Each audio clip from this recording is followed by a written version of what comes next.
তো hello guys, welcome to my channel Russell explainer. তো সবার প্রথমে কথা বলা যাক আজকে স্ম্যাকডাউনের মেন তিনটে বিষয় নিয়ে। তো প্রথম বিষয়টা হচ্ছে যে আজকে স্ম্যাকডাউনের শুরুতেই আমরা যতজন মানি ইন দ্য ব্যাংকের পার্টিসিপেন্ট আছে তাদের মধ্যে একটা প্রোমো সেগমেন্ট দেখতে পেলাম। তো সবার প্রথমে আমরা দেখতে পেলাম ইট ভার্সেস মানে জে উসো ভার্সেস এলএ নাইটের মধ্যে একটা প্রোমো ব্যাটেল তো নয়, যে উসো এখানে এসে ইট বলছে আর এখানে এলএ নাইট বলছে, আর ক্রাউড তাদের খুব সাপোর্টও করছে। আর এইখানেই হতে চলেছে মানি ইন দ্য ব্যাংক আমেরিকার বাইরে কানাডায়। তো এটা একটা প্রিমিয়াম লাইভ ইভেন্ট।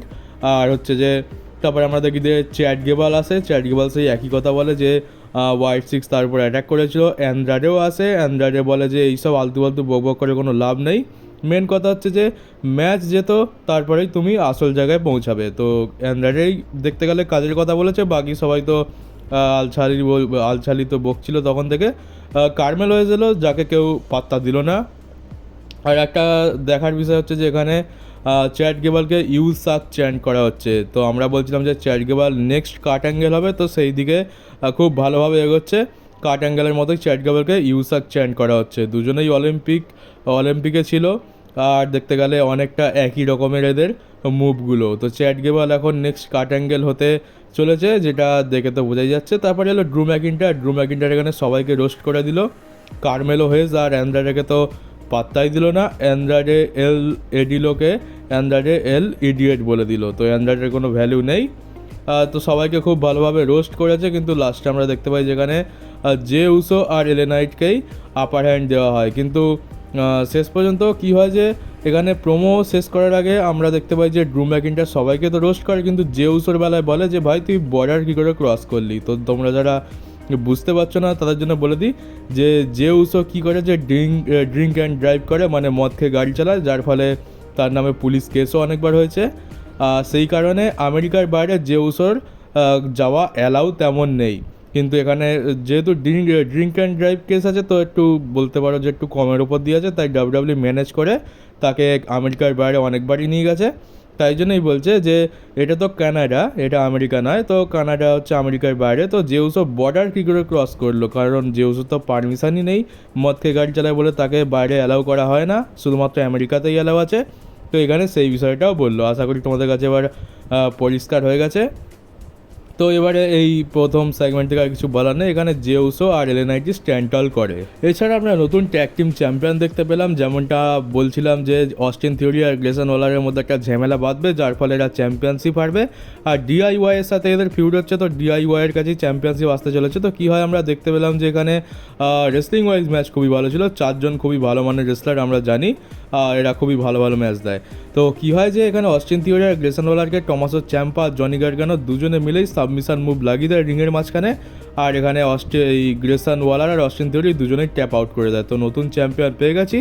এবারে আমরা অস্টিন থিওরির ফেস টার্ন দেখতে পাবো, আর এবারে এই অস্টিন থিওরি আর গ্রেসন ওয়ালার আলাদাও হয়ে যাবে। তো অস্টিন থিওরির জন্য হয়তো ভবিষ্যতে ভালো কিছু এবার আমরা দেখতে পাবো, এমনটাই আশা করি।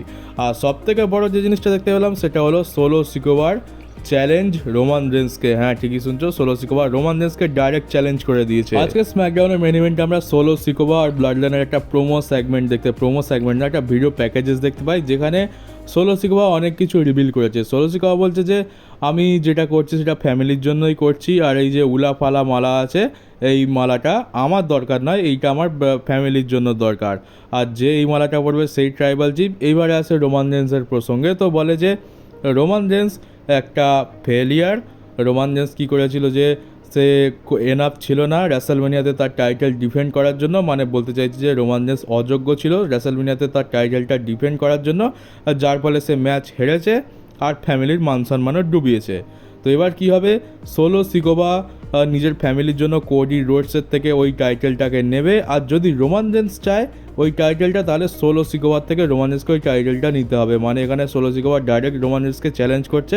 প্রথমে তো বললো সে অযোগ্য ছিল, যার ফলে সে রেসলমেনিয়াতে কোডিকে হারাতে পারেনি। তারপরে বলছে যে সে কোডির থেকে ওই চ্যাম্পিয়নশিপটা নেবে নিজের ফ্যামিলিকে দেওয়ার জন্য, মানে ফ্যামিলির জন্যই নেবে। কোডি রোডসকে হারিয়ে সেই চ্যাম্পিয়নশিপটা সোলো সিকোবা হবে নতুন ডাব্লিউডাব্লিউ আনডিসপিউটেড চ্যাম্পিয়ন। আর যদি রোমান রেন্স যে ওই টাইটেলটা চায়, তাহলে সোলো সিকোয়াকে হারিয়ে রোমান রেন্সকে টাইটেল নিতে হবে। তো এখানে ডাইরেক্ট চ্যালেঞ্জ করে দিয়েছে সোলো সিকোয়া রোমান রেন্সকে। তো এখন পুরোপুরি বোঝা যাচ্ছে যে সোলো সিকোয়া রোমানেসের এগেনস্টেই পুরো।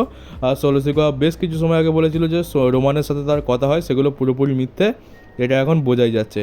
আর তাছাড়া দেখতে গেলে কি বলে না, ভাগ্যের চাকা আজ এদিকে কাল ওদিকে, তো এটা সেরকম টাইপেরই। কারণ এককালে যখন রোমান রেন্সের ট্রাইবাল চিফ গিমিকটা শুরু হয় তখন কিন্তু রোমান সোলো সিকোয়ার মতোই ছিল, সে পুরোপুরি ফ্যামিলির জন্য সব কিছু করতো, টাইটেল যেত, ফ্যামিলিতে সব কিছু রেলিভেন্ট রাখতে হবে। তো দেখতে গেলে এখন রোমান রেন্স যে পথ দেখিয়েছে সোলো সিকোয়া সেই পথ দিয়েই হাঁটছে। তো এবারে বেশি কিছু বলার নেই, রোমানের ফ্যানদের একটু খারাপ লাগবে, কিন্তু দেখতে গেলে রোমান এত বছর যেটা করেছে সেটা এবার সোলো সিকোয়াও করছে। তো ওই হচ্ছে ভাগ্যের চাকা। আজ তুমি যাকে খারাপ বলছো, কাল দেখতে পেলে যে তুমি নিজেই তার জায়গায় দাঁড়িয়ে আছো। রোমান রেন্সের মতো সোলো সিকোয়ার কাছেও এখানে ফ্যামিলি সবার ওপরে, আর সে যা করবে তার ফ্যামিলির জন্যই করবে। তো এই হলো আজকে স্ম্যাকডাউনের মেন 3টে বিষয়। এছাড়া আর যেগুলো হচ্ছে সেগুলো খুব একটা ইম্পর্টেন্ট নয়, আর অতটা মাথা ঘামানোরও কিছু নেই, তাই আমি সেগুলো আর এই ভিডিওতে বললাম না। তো এবার চলো আসা যাক নিউজ ভিডিওতে। তো প্রথম নিউজ হচ্ছে যে মানি ইন দ্য ব্যাংকের হোস্ট হতে চলেছে ট্রিশ স্ট্র্যাটাস। এবার ট্রিশ স্ট্র্যাটাস শুধুমাত্র হোস্ট হবে নাকি আরও কিছু রোল থাকবে সেটা তো আমরা মানি ইন দ্য ব্যাংকেই দেখতে পাবো, তবে আপাতত তাকে অফিসিয়ালি হোস্ট হিসাবে ঘোষণা করে দেওয়া হয়েছে। স্ম্যাকডাউনের এপিসোডে তো আমরা দেখলাম যে ড্রু ম্যাকিন্টায়ার সবাইকে একেবারে রোস্ট করে দিয়েছে, একেবারে কোণঠাসা করে দিয়েছিল তার প্রোমো দিয়ে। কিন্তু এই স্ম্যাকডাউন হওয়ার আগে মানি ইন দ্য ব্যাংকের একটা ছোটোখাটো প্রেস ইভেন্ট হয়, সেখানে কি হয় আমরা উল্টো দেখতে পাই, সেখানে LA নাইট সবাইকে একেবারে কোণঠাসা করে দেয়। আর আমরা এই যেটা মানে এই যে সেগমেন্টটা হলো সেটা দেখে ভালোভাবে বুঝতে পারলাম যে LA নাইটের প্রোমো স্কিল কত ভালো, সে একাই সবাইকে দেখে নিয়েছে। আর আমি তো বলবো এখন যদি প্রোমোতে রককে যদি কেউ টক্কর দিতে পারে তবে সে একমাত্র LA নাইটের প্রোমো খুবই ভালো। তো প্রেস ইভেন্টে আমরা অন্য সিন দেখতে পেলাম, আর ড্রু ম্যাকিন্টায়ার প্রেস ইভেন্টে একটা জিনিস রিভিল করে যে সেই মানি ইন দ্য ব্যাংক জিতবে, আর যদি সে মানি ইন দ্য ব্যাংক জেতে তাহলে সে সেই দিনেই money in the bank briefcase cash in করবে, অন্য কোনো দিনের ওয়েট করবে না। মানি ইন দ্য ব্যাংকেতেই মানি ইন দ্য ব্যাংক জিতে মানি ইন দ্য ব্যাংকেতেই ক্যাশ ইন করে দেবে, মানে সেথ রলিন্স আর ডেমান প্রিস্টের ম্যাচে। আর তারপরে আমরা জাজমেন্ট ডের একটা প্রেস ইভেন্টও দেখতে পেলাম money in the bank related. তো জাজমেন্ট ডে মানে ডেমান প্রিস্ট এটা কনফার্ম করেছে যে সেথ রলিন্স ভার্সেস ডেমান প্রিস্টের ম্যাচটা মানি ইন দ্য ব্যাংকের মেন ইভেন্টে হবে, মানে এর আগে money in the bank ladder match হয়ে যাবে, সেখানে যদি ড্রু ম্যাকিন্টায়ার জিতে যায় তাহলে এই ম্যাচটাতেই সে ক্যাশ ইন করতে চলে আসবে।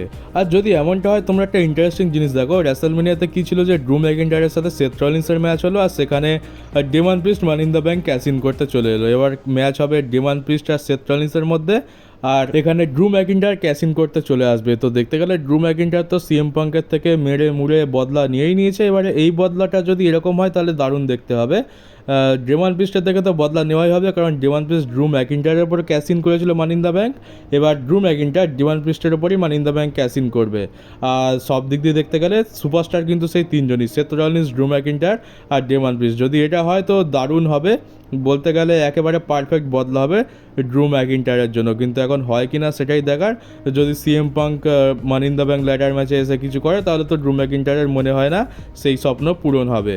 আর তোমাদেরকে আমি বেশ কিছু সময় আগে বলেছিলাম যে এঞ্জেল গার্সা আর হাম্বাটো কারিওর যে কন্ট্রাক্ট আছে ডাব্লিউডাব্লিউর সাথে সেটা শেষ হতে চলেছে। তো কী হয়েছে, এখন এঞ্জেল গার্সা এটা রিভিল করেছে যে সে কিছুদিন আগে ডাব্লিউডাব্লিউর সাথে একটা 3 বছরের ডিল সাইন করেছে। তো এঞ্জেল গার্সা তো এখন 3 বছর কম করে হলো ডাব্লিউডাব্লিউতেই থাকবে, কিন্তু হাম্বাটো কারিও এখনও পর্যন্ত কোনো ডিল সাইন করেনি, আর সাইন করবে কিনা সেটাও আমরা জানি না।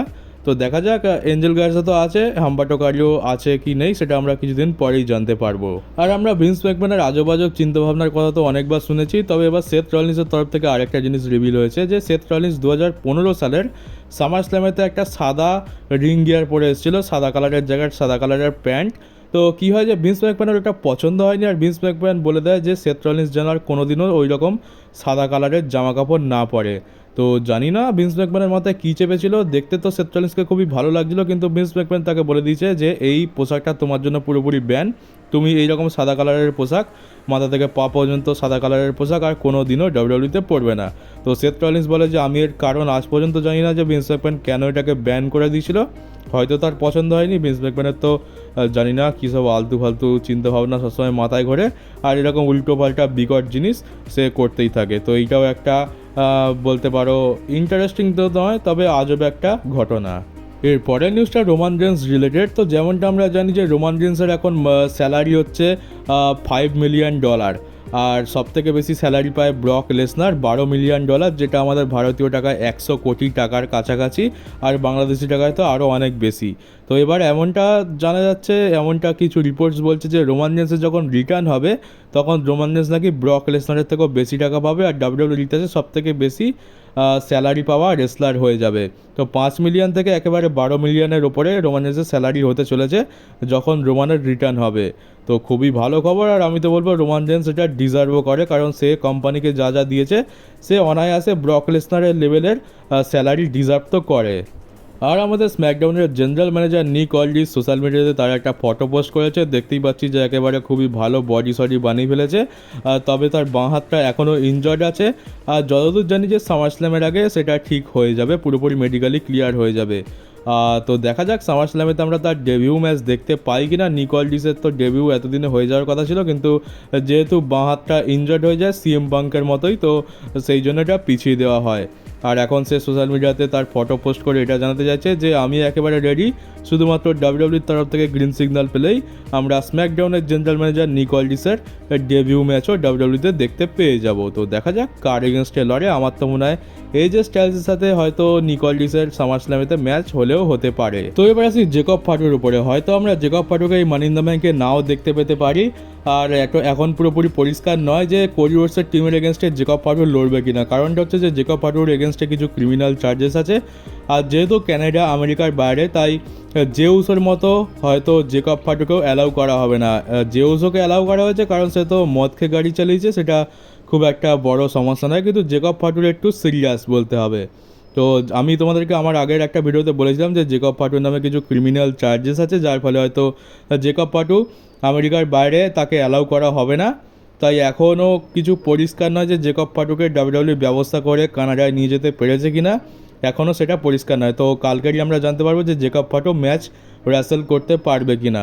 আমেরিকার মধ্যে তো পারবে, কিন্তু বাইরে মানে বাইরে ইন্টারন্যাশনাল প্রিমিয়াম লাইভ ইভেন্টে হয়তো কোনো সমস্যা হতে পারে। তো দেখা যাক যে জেকব ফাটু লড়তে পারে কিনা বা তাকে পারমিশন দেওয়া হয় কিনা কালকের এই ম্যাচের জন্য। আর এবার কথা বলা যাক সেথ রলিন্স ভার্সেস ডেভান প্রিস্টের যে ম্যাচটা আছে সেটার উপরে। তো আমি প্রেডিকশন ভিডিওতে বলেছিলাম যে এখানে ডেভান প্রিস্টই জিতবে, আমার মনে হয় না যে সেথ রলিন্সকে ডাব্লিউডাব্লিউ জেতাবে, কিন্তু ফ্যান্সরা এমনটা স্পেকুলেট করছে, আর দেখতে গেলে একদম ভ্যালিড পয়েন্ট যে ডেভান প্রিস্ট বলেছে যে ফিন ব্যালর যেন না আসে ইন্টারফেয়ার করতে, আর যেটা বারণ করা হয় সেটাই তো ফিন ব্যালর বেশি করে করে। তাই আমার মনে হয় যে এই ফ্যান্সরা বলছে যে ফিন ব্যালর এই ম্যাচে ইন্টারফেয়ার করতে আসবে, আর যার ফলে ডেভান প্রিস্ট এই ম্যাচটা হেরে যাবে সেথ রলিন্সের কাছে, আর সেথ রলিন্স হয়ে যাবে নতুন ওয়ার্ল্ড হেভিওয়েট চ্যাম্পিয়ন। আর তারপর আমরা সামার স্ল্যামেতে গিয়ে গান্তার ভার্সেস সেথ রলিন্সের মধ্যে ম্যাচ দেখতে পাবো, যেটা অনেক বড় একটা ড্রিম ম্যাচ। আর সামার স্ল্যামেতেই আমরা ডেভান প্রিস্ট ভার্সেস ফিন ব্যালরের মধ্যে ম্যাচ দেখতে পাবো। তো এটাও খুব ভালো একটা সিনারিও, জানি না এটা হবে কিনা।